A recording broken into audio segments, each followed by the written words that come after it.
Hey, I'd like to welcome you to another episode of Mission Matters. My name is Adam Torres, and if you'd like to apply to be a guest on the show, just head on over to missionmatters.com and click on Be Our Guest to apply. All right, so today I have Rocco Carrero on the line, and he's a private wealth advisor at Rocco Carrero Wealth Partners. Rocco, welcome to the show. Hey, Adam, thank you for having me. All right, Rocco. So I'm excited to get into your book today. If you're a listener and you've been listening to this podcast for a while, you know I love bringing authors on the show and helping them promote their books, and more important, their message. Like, why did they go through all the effort to write a book and to get it out there and to spread their knowledge to the world? So I'm excited to get into this book today, the Three Chords Approach. But before we do that, Rocco, we'll start this interview the way that we start them all, with our Mission Matters Minute. So, Rocco, we at Mission Matters, we amplify stories for entrepreneurs, executives, and experts. That's our mission. Rocco, what mission matters to you? The mission that matters most to us, and it kind of ties in with the idea behind the book, is really to make a meaningful difference in the lives of our readers and the people that we work with. And if we can help people have balance more, have more meaningful relationships with their family, have them take care of themselves better as an individual, and also have super businesses, then we've achieved our mission. Fantastic. Love bringing mission-based individuals on the line to share why they do what they do. So awesome. Maybe just to get us started, of course, we'll get into the book. I definitely want to learn more about your firm. But before we get started, how did you get on this journey and really just on this path to helping people with their finances and just finance in general? Where did this all begin for you? You know, I have always had an interest in helping people. From a young age, I was anybody that needed help. They could pretty much give me a call, whether it was raking leaves, shoveling driveways, installing cable, whatever it was. I've always had an interest in helping people, and I've always had an interest in business. And as time went on, as I'm kind of thinking about different types of careers to go into, I had an interest in the stock market and how commerce worked globally. And I said, wow, what's out there that I could possibly do that combines both helping people, that ties in, and that also ties in with financial services, and being a financial advisor and advising people on creating true wealth and balance. That seemed like the right fit for me. And fast forward, almost 25 years later, it's been one of the greatest decisions of my life. Yeah, that's awesome. I know I have a bias. I love the financial service industry, and that's why I spent almost 14 years in that industry. And it was a really tough decision for me to leave that and to do, what I do now, even though I still have a heart to help people, and that's exactly what we're doing at Mission Matters. But I always, when people ask me, what are some things I can do to help people, or they have that in their heart, I'm always like, you should really explore financial services. And they're usually kind of shocked because I feel like the old branding was in the 70s or something. It was the Wall Street or the this or the that, and it was but when we're really talking about here is we're talking about helping people, like their families and their legacy, and helping them grow their wealth and all that they've worked for in their life to make sure that it goes to the proper channels they want it to be, whether it's their kids, their family, whether it's in philanthropy, whatever they choose to do with their money at the end of it all.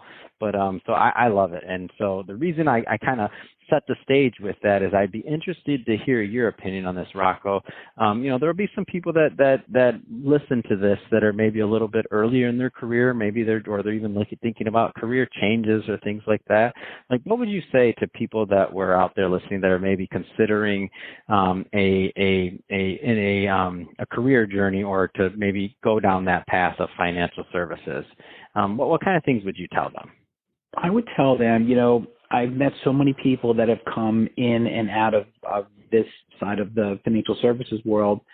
And many of those people that were really good, whether they were really good stock pickers or they were really interested in trading securities, and that, to be a really successful financial advisor, in my opinion, based upon today, you got to have the ability to be able to relate to people, be a better listener than speaker, and really helping to align people's goals and objectives with financial services tools.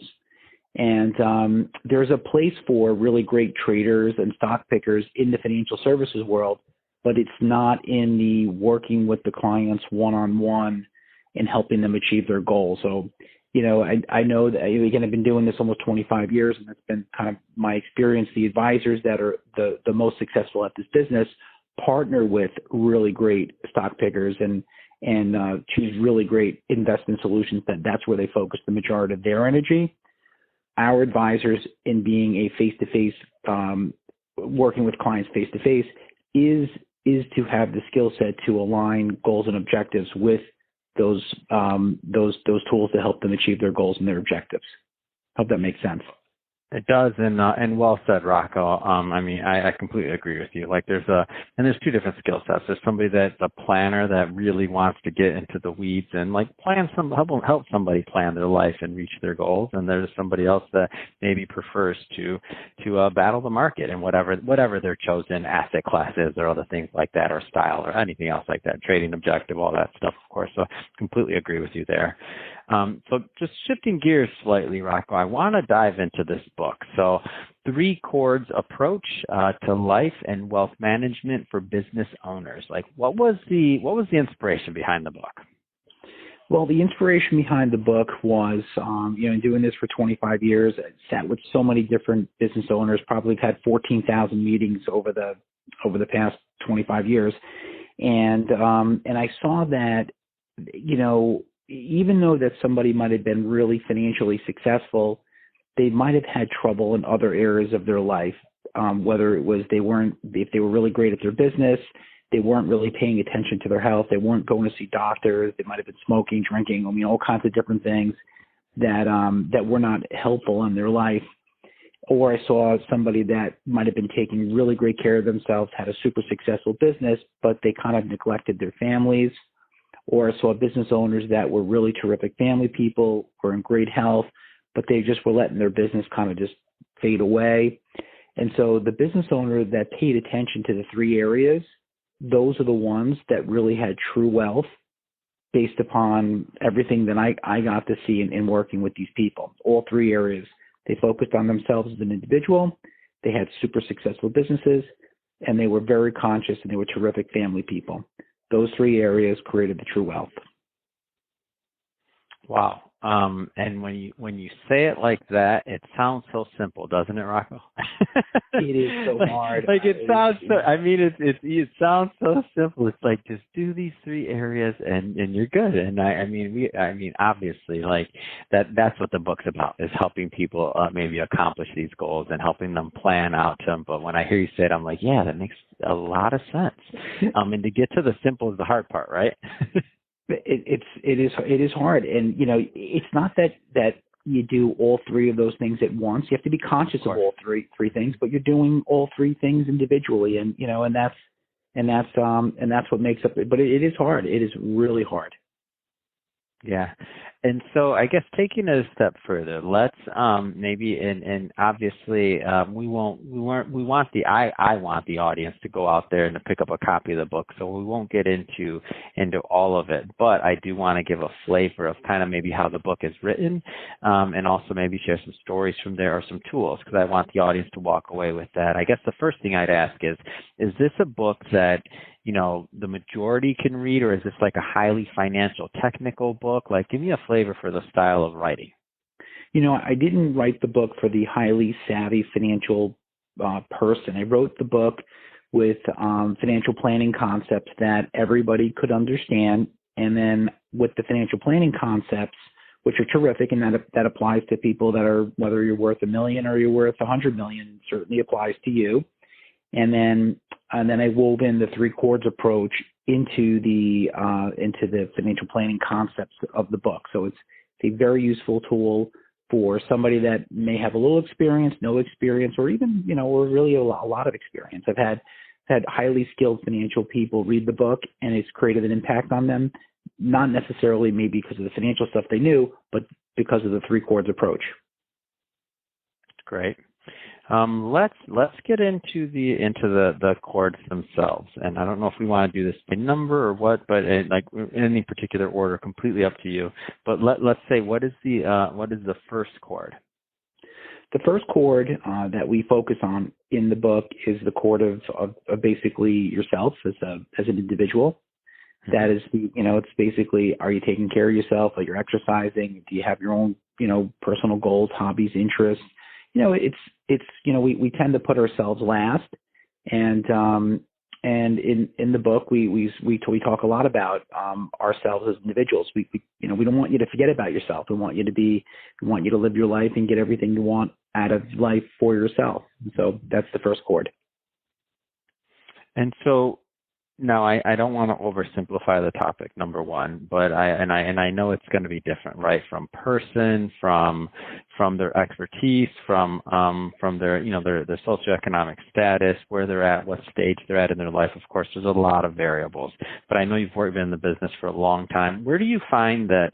What are some of the themes or opportunity areas where you feel maybe people are maybe working on this chord and they just don't quite hit what they wanted to do or reach that goal? I would say that they don't, if you think about calendaring your life, they don't even they'll spend more time maybe doing a financial plan or figuring out how to make more money or figuring out, or going to games and doing things with their family, but they're not scheduling their own regular doctor's appointments. They're not going to the gym. They're not paying attention to their diet. They don't have, they're putting themselves last all the time. They're running themselves into the ground. And, those are all things that are, we tend to think that, we're Superman, or Superwoman, we're a lot tougher if we don't do those different things. But, to be around and enjoy your financial rewards and to enjoy your family, you got to pay attention to yourself too. That's great. Let's tackle the second chord, please. Sure. Well, as we take a look at the second chord, which is we took a look at family, right? So family, whether a lot of what we saw was unfortunately these high charging business owner people, many of them had been married a few times, had very difficult time with relationships, and not because they didn't care. It was because they were so dedicated to their work and they were dedicated to their work to support their family, but their family really wanted them there, and they were constantly torn. So the concept of around, the chord of family is, recognizing what you have, doing goal planning around the things that you should be doing with your family, just like how we do business planning. I do planning for myself as an individual. I do planning for as a family, like where are we going? What are we doing? Scheduling on the calendar. Do you ski, golf, whatever your hobbies and interests are, make sure you get that on the calendar, because if you don't get on the calendar, your work life will overtake your family life without any question. So that second quarter is about family, being there, going to games, going to school concerts, doing date night with your spouse, just be, letting your family know that they are the priority, that the work is really the means to help support the family, but that's not your primary goal and your objective. And they family needs to, and you need to demonstrate that. You could say it, but you need to demonstrate it. Here's a quick story that was in the book. I had a trip that was planned to go to Spain with a group of friends, and it was the night of my daughter's 6th grade graduation, and she received the President Trump's award for education excellence that they give to all these elementary schools. She was getting the award, and the graduation kept going on. It went overtime. And I'm like, I can't leave. And so I had a car service waiting outside to take me to the airport. And I knew that if I had to leave right there in order to catch the plane.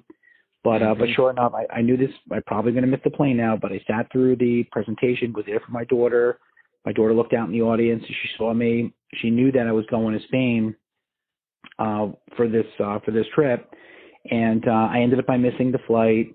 I had to get another ticket the next day, lost time there, lost hotel. It was like thousands and thousands of dollars. Mm-hmm. But I was, my family, forget about the money. It was more important to be there for my family and my daughter recognizing, wow, like he didn't go, like it was only 15 minutes, right?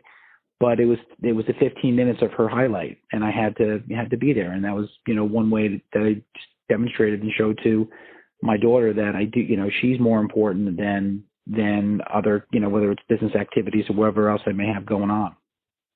Yeah, that's awesome, and it's a great. It's a great way to show that you're also practicing, what you're teaching. And we're all human. We're all working on ourselves, of course. But when we can make those, make those crucial decisions like that, they're remembered. So I think that's awesome.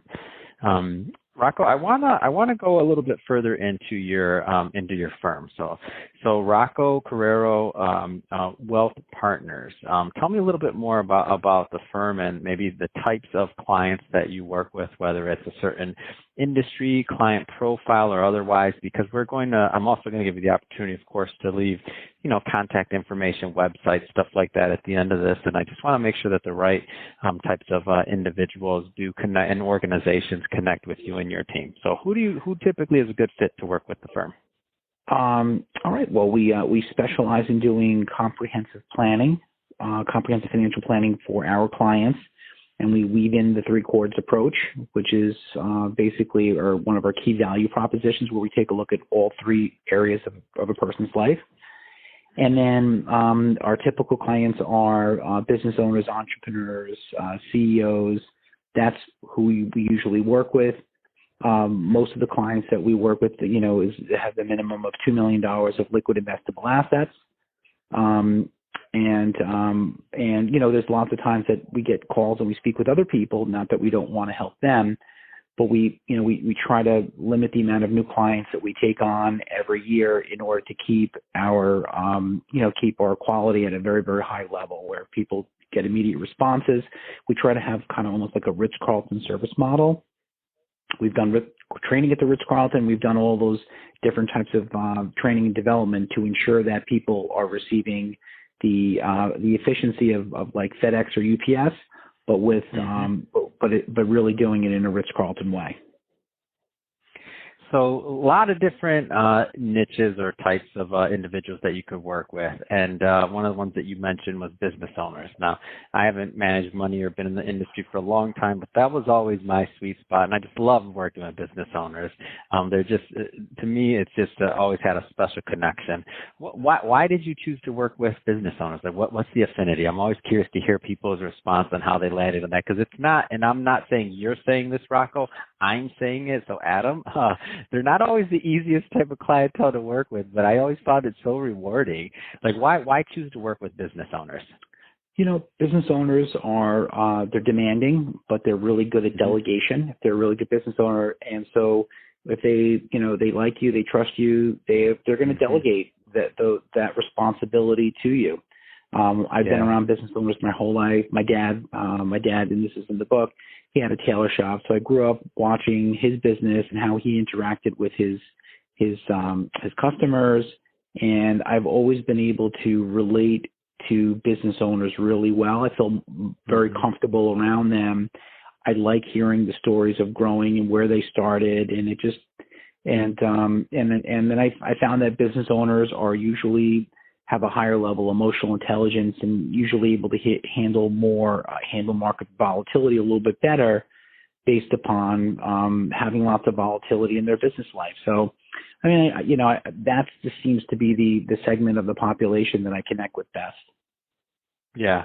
And I never really made that connection until much later in life, where I was like, oh yeah, my dad was a business owner. So some of those conversations were similar, like they were different. But hearing you say that, I'm like, I was kind of wondering, I'm like, yeah, it makes sense. Your dad was a business owner. So it's almost like, just that somewhat of that connection. It just happened. So it's awesome. So Rocco, first off, I just have to say it's been great having you on the show. I really enjoyed learning more about the three chords approach. I hope my audience did as well. If somebody's listening to this and they want to connect with you and your team, whether it's about the book or whether they want to just inquire more about the services and maybe how you can help, what's the best way for people to reach out? Best way is to go to our website, which is roccoacarrero.com. That's ROCCO, middle initial A, last name spelled CARRIERO.com. And you can take a quiz that we created on there, and you can send an email, and I'm happy to talk with anybody if you'd like my help. Fantastic, and we'll put all the links and stuff like that in the show notes so that the audience can just click on it and head right on over and check out the content and information. And speaking of the audience, if this is your first time with Mission Matters, we're a platform that's all about bringing on entrepreneurs, executives, and experts, and people that really just have a mission, something they're passionate about, and that they want to share with the world. We're all about amplifying that and giving them a platform to do so. If you're into mission-based content and like to hear from entrepreneurs and experts, we definitely welcome you to hit that subscribe button, because we have many more mission-based individuals coming up on the line, and we don't want you to miss a thing.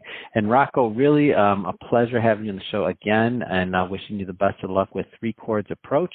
Hoping that my audience will go out there, pick up a bunch of copies so that they can also benefit from the information as well. So thank you.